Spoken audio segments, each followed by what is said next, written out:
How the Koch network hijacked the war on COVID. That's the headline of a new report looking at how a right-wing network linked to billionaire Charles Koch has played a key role in fighting public health measures put in place by governments during the pandemic, including mask and vaccine mandates, contact tracing, and lockdowns. The institutions with ties to Koch include ALEC, the American Legislative Exchange Council, the American Institute for Economic Research, Donors Trust, the Hoover Institution, and Hillsdale College.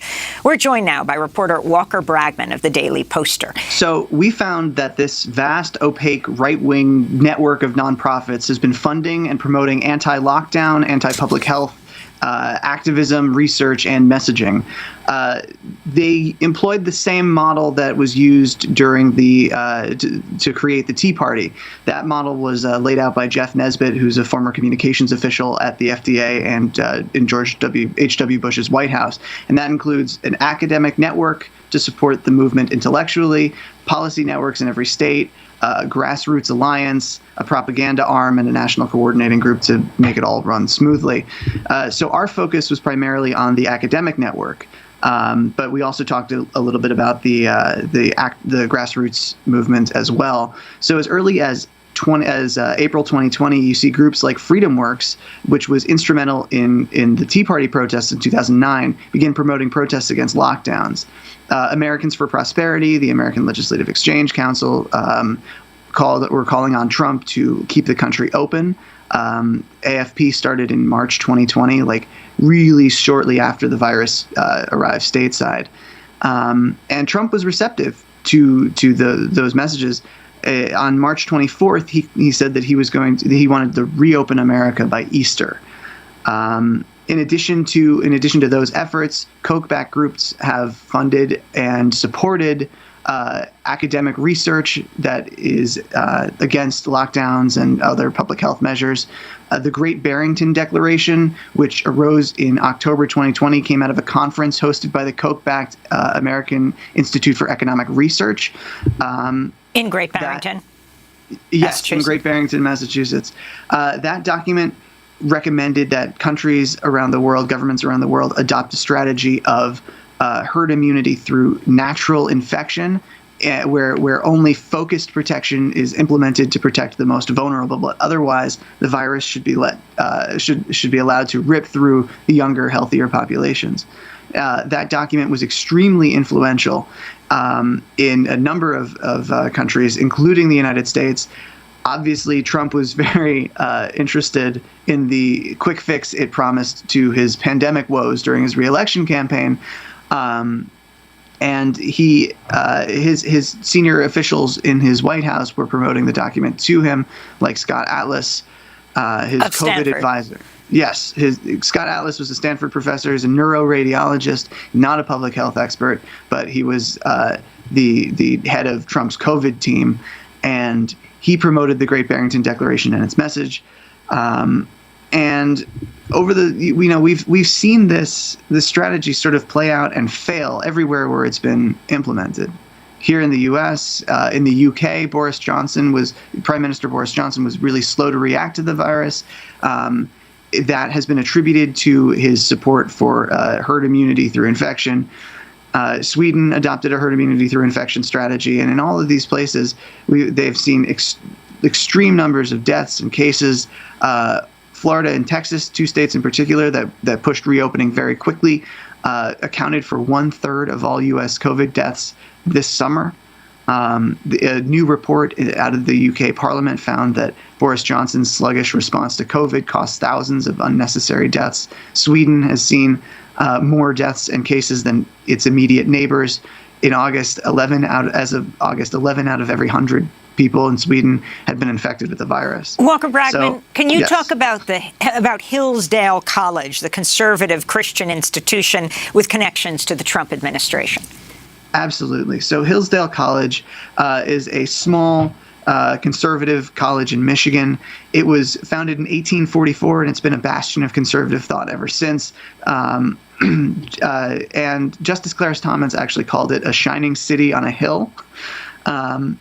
And the president of Hillsdale College was chaired Donald Trump's 1776 commission, which is, as you'll recall, was the effort to craft American history curriculums around America's strengths as opposed to its sort of dark past. It was sort of a response to the 1619 project. So Hillsdale College is now setting up a new academy for science and freedom, which features as its initial fellows two of the authors of the Great Barrington Declaration, as well as Scott Atlas, that Trump advisor who pushed the herd immunity through infection strategy.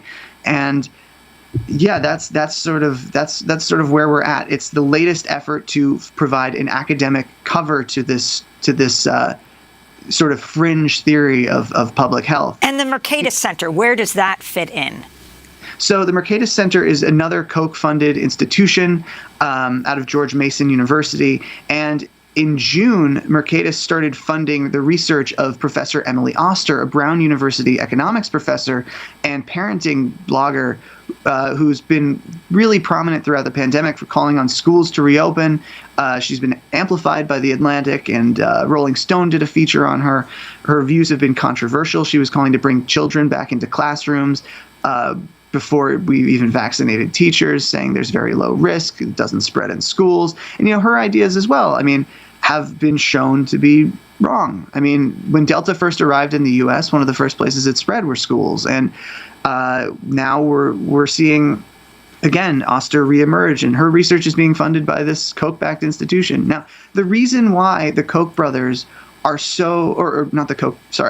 Charles Koch, is so interested in keeping everything open is because the demand for oil fell in early 2020 when the pandemic first hit and all of these public health measures were put in place. So it doesn't work with his for his business. And on the other side of it, there's the ideological aspect where if the government does what it should have been doing all along, which many of the epidemiologists I've spoken to have suggested a more interventionist approach by the federal government, including paying people to stay home, providing hazard pay to essential workers, providing paid sick leave. If that approach were adopted by the federal government, the entire basis for the neoliberal ideology that Koch pushes falls away. Reagan said that the 9 most terrifying words in the English language were, "I'm from the government and I'm here to help." But we've seen through this pandemic that the truth is the 9 most terrifying words in the English language are, "I'm from the government and you're on your own." Walker, can you talk more specifically about the Koch network's approach to workers' rights during also the pandemic? Yeah, so the Koch network obviously is very opposed to measures that would benefit workers, that would create that would eliminate some of the insecurity that many workers in America feel. Today, people have to decide between risking their health and making an income. That is a situation that fosters that people are sort of stuck in. And Koch opposes they oppose any kind of intervention, paid sick leave, vaccine mandates, anything that could eliminate some of that insecurity. They oppose it. I'm not sure I answered your question. Yeah, you answered the question. Just finally, what most shocked you about your investigation, Walker? I was surprised to see Oster's name come up. Obviously, and we're not saying that everybody who is being backed by the Kochs is doing so is espousing the views that they espouse because they're getting funded. But it is interesting to me that all of these people who have been pushing sort of this return to normalcy, get back to that pre-pandemic normal, are being backed by this network, and we see that sort of through the lens of trying to maintain corporate profit at the expense of human life. We have lost 800,000 Americans by the official count, and those numbers are according to the epidemiologists that I've spoken to, an undercount. And I think the CDC as well says that those numbers are there's probably a 30%, that they're off by 30%. New piece called "How the Koch Network Hijacked the War on COVID."